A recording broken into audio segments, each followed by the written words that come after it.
नमस्कार दोस्तों, आज हम बात करने वाले हैं ट्रेंड्स के बारे में।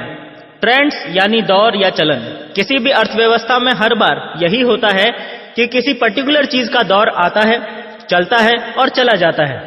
ट्रेंड्स किसी भी चीज का हो सकता है, कपड़ों का, फैशन का, कार्स का, ज्वेलरी का, बिल्डिंग्स के डिजाइन्स का, शादी में सॉन्ग्स का, हेयर स्टाइल का, जॉब में नए नए टेक्निकल और नॉन टेक्निकल कोर्सेज का, हमारे मोबाइल फोन्स और कंप्यूटर्स में लगातार तेजी से अपग्रेड होते रहने वाली टेक्नोलॉजी का, एक्सेट्रा एक्सेट्रा एक्सेट्रा। ये ट्रेंड लगातार बदलता रहता है। इंपॉर्टेंट बात यह है कि मैं आज ट्रेंड्स के बारे में बात क्यों कर रहा हूं, क्योंकि ये एक ऐसा टॉपिक है जिसे समझना हर नेटवर्कर के लिए बहुत ही ज्यादा इंपॉर्टेंट है। ये टॉपिक नेटवर्क मार्केटिंग इंडस्ट्री में आपके भविष्य से डायरेक्ट जुड़ा हुआ है। मैं गारंटी देता हूं कि जिसने भी ये वीडियो पूरी देख ली, उसे अपने नेटवर्क मार्केटिंग इंडस्ट्री में होने पर गर्व होगा। और जिन्होंने अभी तक नेटवर्क मार्केटिंग इंडस्ट्री ज्वाइन नहीं करी है, उन्हें एक बहुत बड़ा सॉलिड रीजन मिल जाएगा कि क्यों उन्हें जल्द से जल्द नेटवर्क मार्केटिंग बिजनेस शुरू करने की जरूरत है। तो चलिए आज की ट्रेनिंग वीडियो शुरू करते हैं।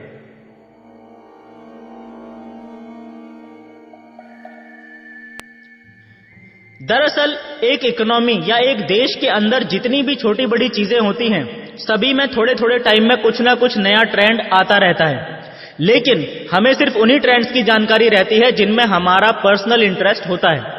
सपोज किसी को कार्स में इंटरेस्ट है, तो उसका ध्यान खुद ब खुद कार्स से रिलेटेड न्यूज और इंफॉर्मेशन की तरफ चला जाता है, जिससे उसे मार्केट में कार्स के नए ट्रेंड की इंफॉर्मेशन मिलती रहती है। आप भी ऐसे किसी न किसी व्यक्ति को जरूर जानते होंगे जैसे हर लेटेस्ट से लेटेस्ट कार्स की और उनके फीचर्स की डिटेल में जानकारी रहती है। क्योंकि ये वीडियो नेटवर्क मार्केटिंग से रिलेटेड है, इसीलिए हम यहाँ पर बिजनेस में आए ट्रेंड्स के बारे में चर्चा करने वाले हैं। कब कब कौन कौन से major business trends Indian market में आए और किस तरह से उनका फायदा उठा के लोग अमीर बने, इसके बारे में हम बात करेंगे। और ज्यादातर लोग अमीर क्यों नहीं बन पाते हैं, उसका एक बड़ा रीजन भी आपको इस वीडियो में क्लियर करेंगे। जो लोग सीरियसली एमएलएम बिजनेस करते हैं और एक्चुअल में जानना चाहते हैं कि क्यों दुनिया भर के कई सारे अर्थशास्त्री और दिग्गज बिजनेसमैन नेटवर्क मार्केटिंग को 21वीं सदी का महानतम अवसर मानते हैं, यदि आप सचमुच जानना चाहते हैं तो इस वीडियो को अंत तक ध्यान से देखते रहिएगा। दोस्तों, ज्यादा पीछे नहीं जाएंगे, बात शुरू करते हैं 1950 से। आजादी के तुरंत बाद का समय। भारतीय अर्थव्यवस्था का पहिया लगभग रुका हुआ था। कई गंभीर समस्याओं से हमारा देश उस समय जूझ रहा था। लेकिन सबसे बड़ी जो दो मेजर समस्याएं थी, वो थी गरीबी और बेरोजगारी। जल्द से जल्द ज्यादा से ज्यादा लोगों को रोजगार मुहैया करवाना सरकार की सबसे बड़ी प्राथमिकता थी। उस समय सरकार को यह समझ में आया कि अगर ज्यादा से ज्यादा फैक्ट्रियां लगाई जाएं, तो अपने आप ही ज्यादा से ज्यादा लोगों को रोजगार मिलने लगेगा। बात सही भी थी, लेकिन सवाल यह था कि फैक्ट्रियां किस चीज की लगाई जाएं, क्योंकि लकड़ी, कोयला और लोहा की फैक्ट्रियां तो पहले से कई सारी भारत में मौजूद थी। लेकिन एक चीज थी जिसकी फैक्ट्रियां उस समय भारत में नहीं थी, वो चीज थी प्लास्टिक। उस समय सरकार ने सभी बड़े बड़े उद्योगपतियों से संपर्क किया और उन्हें भारत में प्लास्टिक की फैक्ट्रियां लगाने का प्रस्ताव दिया। उस समय प्लास्टिक के बिजनेस में हाथ डालने वाले व्यक्ति को सरकार की तरफ से कई लाभ दिए गए। प्लास्टिक का विरोध भी खूब हुआ। कुछ लोग बोलने लगे, प्लास्टिक कहां लोहे की टक्कर ले पाएगा। कुछ लोग बोलते थे, प्लास्टिक तो जरा सी आग लगते ही गल जाएगा। कुछ लोग बोलते थे, प्रकृति के लिए बहुत ज्यादा नुकसानदायक है, इसलिए इसका उत्पादन भारत में नहीं होना चाहिए। फिर भी सरकार के लगातार प्रयासों के बदौलत कुछ लोगों ने प्लास्टिक पे भरोसा किया और प्लास्टिक पे काम करना शुरू किया। फैक्ट्रियां लगी, लोगों को रोजगार मिलना शुरू हुआ और देखते ही देखते अगले 4-5 सालों में 1955 आते आते भारत में सबसे पहला बिजनेस ट्रेंड जो आया, वो आया प्लास्टिक का। उस समय जिस जिस व्यक्ति ने प्लास्टिक में हाथ डाला, प्लास्टिक का छोटे से छोटा काम भी शुरू किया, वो सभी लोग आज की डेट में मिलियनियर नहीं बल्कि बिलियनियर बन चुके हैं। समाज में मुख्यतः 3 प्रकार के लोग होते हैं। पहले तो वो जो आसपास होते हुए परिवर्तन के सकारात्मक परिणाम देखने के बाद भी खुद को चेंज नहीं करते। ये वो लोग होते हैं जो परिवर्तन से डरते हैं। ये थर्ड क्लास लोग होते हैं। इनसे बेहतर वो लोग होते हैं जो खुद को परिवर्तन के साथ साथ चेंज कर लेते हैं। शुरू में थोड़ा डाउट में रहते हैं, लेकिन बाद में सकारात्मक परिणाम देख के इन्हें भरोसा हो जाता है और ये भी परिवर्तन के साथ हो लेते हैं। ये सेकंड कैटेगरी के लोग होते हैं। समाज में सबसे ज्यादा संख्या इन्हीं की होती है। इन्हीं को कहा जाता है भीड़।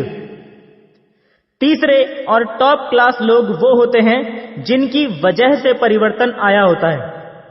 सबसे ज्यादा स्ट्रगल और विरोध का सामना यही लोग करते हैं, लेकिन अंततः ये लोग जीतते हैं और समाज को पूरी तरह से बदल के रख देते हैं। क्योंकि परिवर्तन इनके द्वारा लाया गया होता है, इसीलिए नए ट्रेंड का सबसे ज्यादा लाभ भी इन्हीं को मिलता है। सबसे ज्यादा पैसा भी यही लोग कमाते हैं। जब नई नई फैक्ट्रियां लगने लग गई, प्लास्टिक ने ट्रेंड पकड़ लिया और सरकार ने पूरा जोर लगाना शुरू कर दिया हजारों लाखों लोगों को रोजगार मुहैया कराने के लिए, तो ऐसे में ज्यादा लोगों ने गांवों से शहरों की तरफ बढ़ना शुरू कर दिया। तो ट्रांसपोर्ट यानी परिवहन के ज्यादा साधनों की जरूरत पड़ने लगी। वो ऐसा समय था जब गांवों से शहरों में जाने के लिए हफ्ते या 15 दिन में एक बस चलती थी और उस बस को पकड़ने के लिए भी 40-40, 50-50 किलोमीटर बैलगाड़ी से या पैदल जाना पड़ता था। क्योंकि अब ज्यादा लोग शहरों की तरफ जा रहे थे, तो अब ज्यादा बसों की जरूरत पड़ने लगी। इसी वजह से धीरे धीरे अगले 8 से 10 सालों के अंदर 1965 आते आते मार्केट में एक नया बिजनेस ट्रेंड आ गया, ट्रांसपोर्ट। उस समय के बिजनेस ट्रेंड को समझकर जिन लोगों ने एक छोटी सी टेम्पो या मेटाडोर भी खरीद के चलाना शुरू कर दिया था, उन लोगों ने कई दशकों तक दबा के पैसा छापा। आज वो सभी लोग अरबपति बन चुके हैं। उस समय जिन लोगों ने लोगों को अपनी गाड़ियों में भर भर के गांवों से शहरों और शहरों से गांवों तक ले जाना शुरू किया, आज वो लोग लोगों को एक देश से दूसरे देश लेकर जाते हैं। बड़ी बड़ी ट्रांसपोर्ट कंपनियों के मालिक बने बैठे हैं। ये होती है ट्रेंड की ताकत दोस्तों। अगर आपने अपने पूरे जीवन में सिर्फ एक बार सही ट्रेंड को पकड़कर 8 से 10 साल काम कर लिया, तो पीढ़ियों का भविष्य बदल जाता है दोस्तों। 1965 के बाद से ट्रांसपोर्ट के ट्रेंड की वजह से भारत में गाड़ियों की संख्या लगातार बहुत तेजी से बढ़ने लग गई। बस, टेम्पो, मेटाडोर, इनकी संख्या तो लगातार बहुत तेजी से बढ़ी रही थी, लेकिन क्योंकि पिछले 10-15 सालों में सरकार के प्रयासों से लाखों लोगों को रोजगार मिला था, तो लोगों के पास पैसा आना शुरू हो गया था। इसीलिए दो पहिया वाहनों जैसे स्कूटर, बाइक, इनकी बिक्री में भी तेजी आनी शुरू हो गई। ऐसे में दो चीजों की जरूरत बहुत तेजी से बढ़ने लगी। पहला, ज्यादा पक्की सड़कों की, और दूसरा, पेट्रोल पंपों की। पक्की सड़कें बनाना तो पूरी तरह से सरकार के अधीन था, लेकिन जो लोग अपनी आंखें खुली रखते हैं, उन्हें समझ में आ रहा था कि पेट्रोल की डिमांड लगातार बढ़ रही है और इस बिजनेस को करके इस समय मोटा पैसा छापा जा सकता है। जिसको बात समझ में आई, उन्होंने अपनी अपनी सामर्थ्य के हिसाब से पेट्रोल का धंधा शुरू कर दिया। जिनके पास ज्यादा पैसा था, उन्होंने 1-2 पेट्रोल पंप खोल दिए, और जिनके पास कम पैसा था, उन्होंने क्या किया, एक साइकिल पकड़ी, उसके दोनों तरफ बड़े बड़े जैरिकेन लटकाए और उनमें तेल भरकर गांवों में और दूर दराज के इलाकों में पेट्रोल की सप्लाई शुरू कर दी। उस समय जिस व्यक्ति ने भी छोटे से छोटे स्तर पे भी पेट्रोल का धंधा शुरू किया था, मैं आपको बताऊं, आज वो सभी लोग सालाना करोड़ों रुपया छाप रहे हैं। एक पेट्रोल पंप के साथ जिन्होंने शुरुआत की थी, आज उनके 50-60 पेट्रोल पंप हैं। ये होता है करंट ट्रेंड को समझने, उसे जल्द से जल्द अपनाने का फायदा। इसीलिए 1965 में ट्रांसपोर्ट का ट्रेंड आने के 8 से 10 साल बाद यानी 1975 में मार्केट का नया बिजनेस ट्रेंड बन गया था ऑयल। समझने की बात यह है कि ये सभी ट्रेंड्स उस समय तो काफी ज्यादा बेनिफिशियल थे और इनमें घुसना आसान भी था, लेकिन आज स्थिति बिल्कुल विपरीत है। आज एक तो ये सभी बिजनेस ट्रेंड्स उतने ज्यादा बेनिफिशियल नहीं रह गए हैं जितने उस टाइम पे थे। दूसरा, इन सभी बिजनेसेस में घुसना आज की डेट में बहुत ज्यादा मुश्किल हो चुका है, क्योंकि कंपटीशन एक तो बहुत ज्यादा टाइट हो गया है, ऊपर से गवर्नमेंट के रूल्स भी इन बिजनेसेस को बढ़ावा देने के बजाय इन्हें कंट्रोल में रखने के लिए सेट किए गए हैं, यानी एंट्री बैरियर्स लगा दिए गए हैं। नए खिलाड़ियों के लिए तो मौका ही नहीं है दोस्त, जो पुराने खिलाड़ी खेल रहे हैं वो खेल रहे हैं। अब बात करते हैं 1975 के बाद के बिजनेस ट्रेंड्स की। 1985 आते आते इंडियन इकोनॉमी के अंदर ट्रेंड आ गया था कंप्यूटर्स का। यस, उस समय सभी जगह कंप्यूटर्स के इस्तेमाल का ट्रेंड जोर पकड़ रहा था। फिर चाहे वो बड़े बड़े बिजनेसेस हों, बैंक्स हों, डिग्री कॉलेजेस हों, या कोई भी ऐसी जगह हो जहां बड़े बड़े डेटास को स्टोर करने की जरूरत हो और बड़ी बड़ी कैलकुलेशंस तेजी से करने की जरूरत हो, हिसाब किताब रखने की जरूरत हो, ऐसी सभी जगहों पर कंप्यूटर्स के इस्तेमाल पर जोर दिया जाने लगा। ऐसे में मार्केट में उन वर्कर्स की डिमांड बहुत तेजी से बढ़ने लगी जिन्हें कंप्यूटर की बेसिक यानी थोड़ी बहुत नॉलेज थी।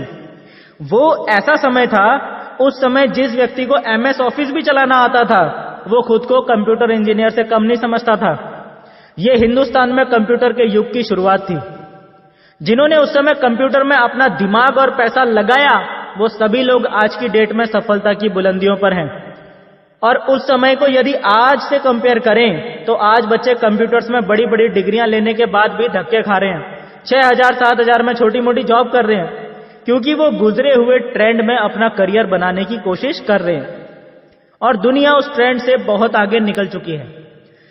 1985 के और 10 साल बाद की बात करें तो फिर एक बार ट्रेंड बदल गया और 1995 आते आते मार्केट में नया ट्रेंड आ गया, टेलीकम्युनिकेशन यानी दूरसंचार का।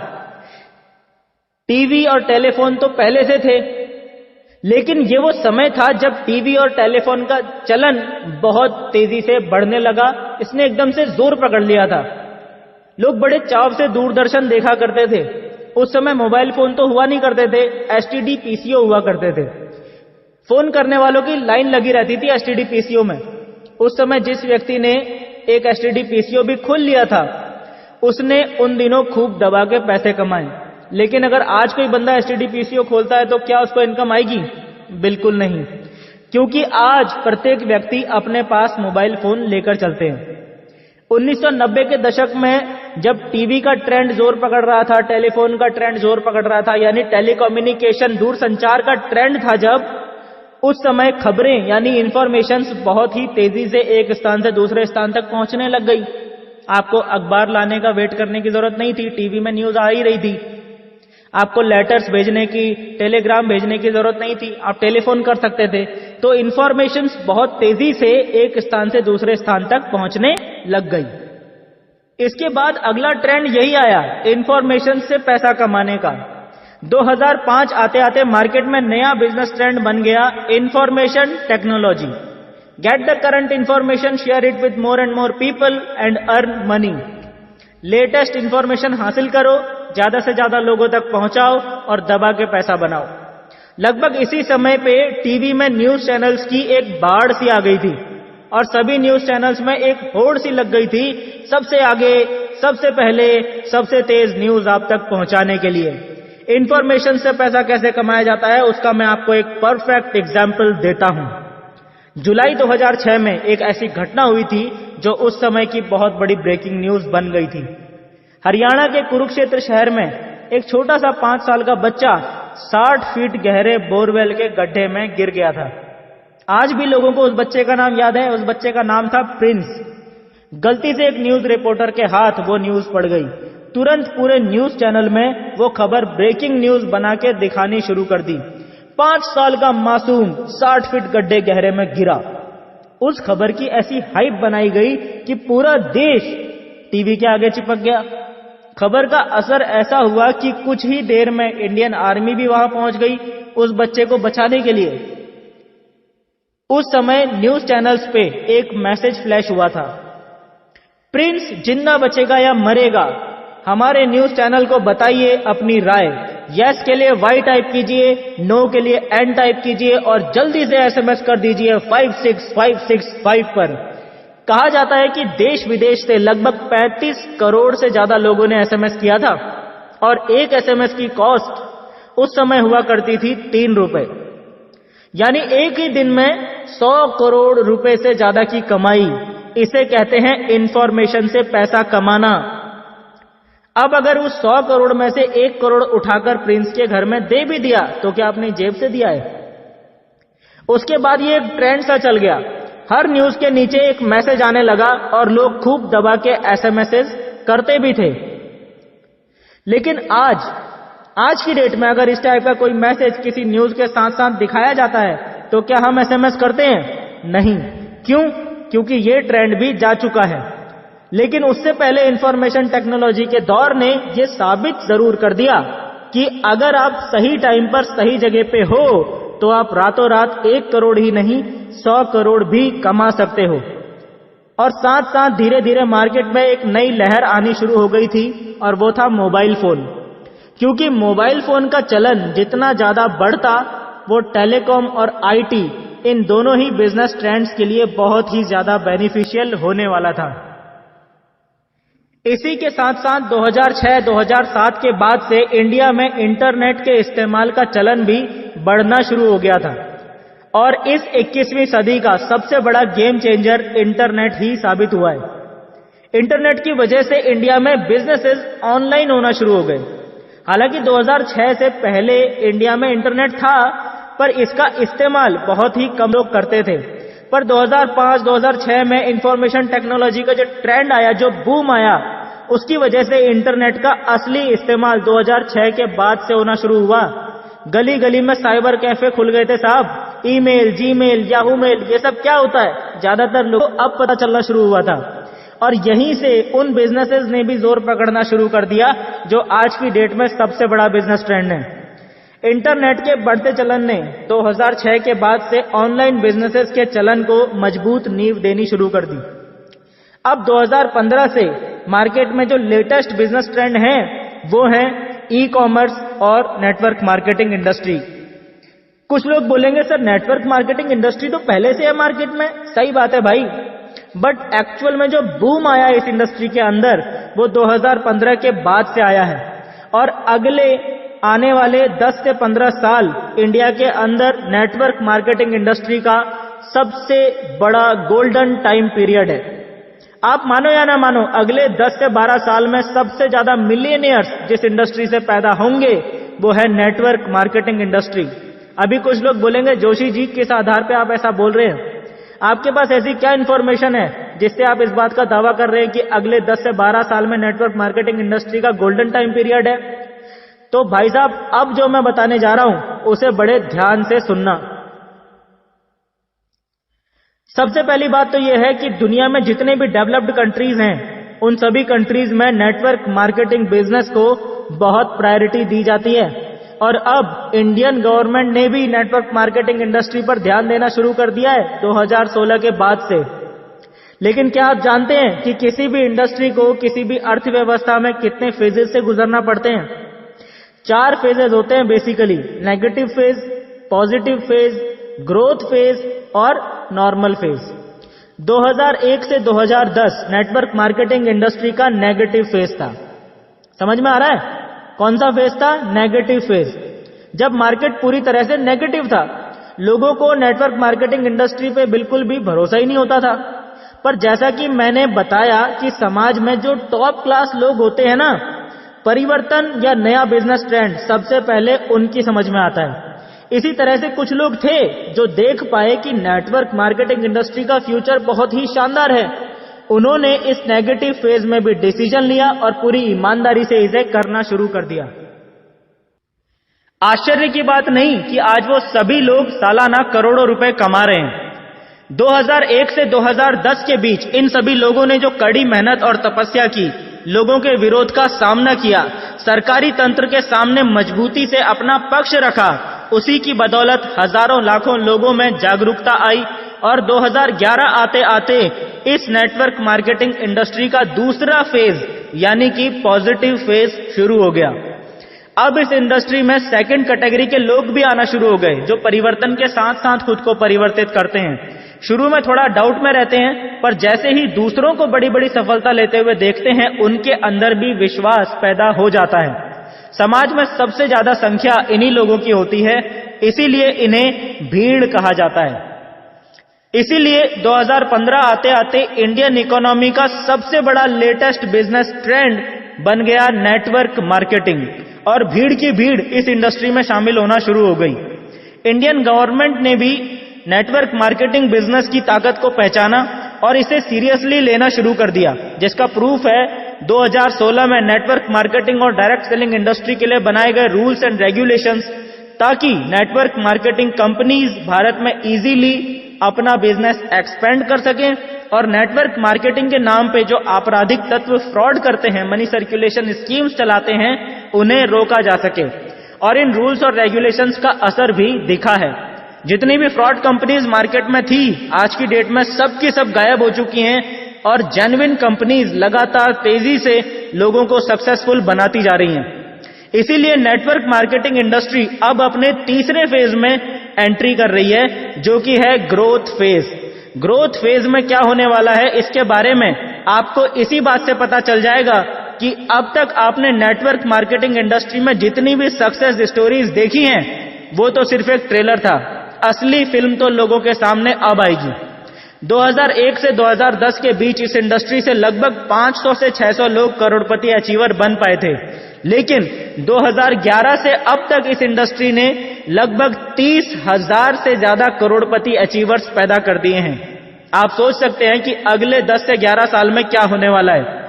मैं गारंटी से कह सकता हूं कि कम से कम 50 लाख से ज्यादा लोग 2030 से पहले नेटवर्क मार्केटिंग इंडस्ट्री से करोड़पति बनेंगे। ना रेलवे, ना यूपीएससी, ना बैंकिंग, ना ही आईआईटी। अगले 10 सालों में इंडिया में सबसे बड़ा और सबसे इंपैक्टफुल करियर ऑप्शन है one and only network marketing. अगर आप ऑलरेडी नेटवर्क मार्केटिंग बिजनेस को ज्वाइन कर चुके हैं और एक्टिवली काम कर रहे हैं, तो आप सब बधाई के पात्र हैं, क्योंकि आप बिल्कुल सही दिशा में आगे बढ़ रहे हैं। अगर आप नेटवर्क मार्केटिंग बिजनेस में ज्वाइन हो चुके हैं लेकिन अभी आपने काम करना स्टार्ट नहीं किया है, तो इसका मतलब है कि आपने ट्रेन का टिकट तो ले लिया है लेकिन अभी ट्रेन में सवार नहीं हुए हो, और जब तक ट्रेन में सवार नहीं होगे तब तक कहीं पहुंचोगे भी नहीं। अगर इस गोल्डन अपॉर्चुनिटी का फायदा लेना चाहते हो तो आज ही काम स्टार्ट कर दो। और यदि आप उस कैटेगरी में हो जिन्होंने अभी नेटवर्क मार्केटिंग बिजनेस ज्वाइन ही नहीं किया है, तो मेरे दोस्त, this is the right time. अभी इसी वक्त उस व्यक्ति से संपर्क करो, कॉल करो, मिलो और बात करो जिस व्यक्ति ने ये वीडियो आपसे शेयर की है। वो आपको बताएंगे कि आपको नेटवर्क मार्केटिंग बिजनेस कैसे शुरू करना है और इसमें काम कैसे करना है। दोस्तों, आपको ये वीडियो कैसी लगी कमेंट करके जरूर बताइए, और अगर वीडियो को अभी तक आपने लाइक नहीं किया है तो जल्दी से नीचे मौजूद लाइक का बटन दबा दीजिए, ताकि ये वीडियो आप जैसे और भी महत्वाकांक्षी लीडर्स तक पहुंच सके। वीडियो को शेयर करना मत भूलना। मिलते हैं दोस्तों next problem solving training video में। तब तक के लिए thank you and wish you all the best.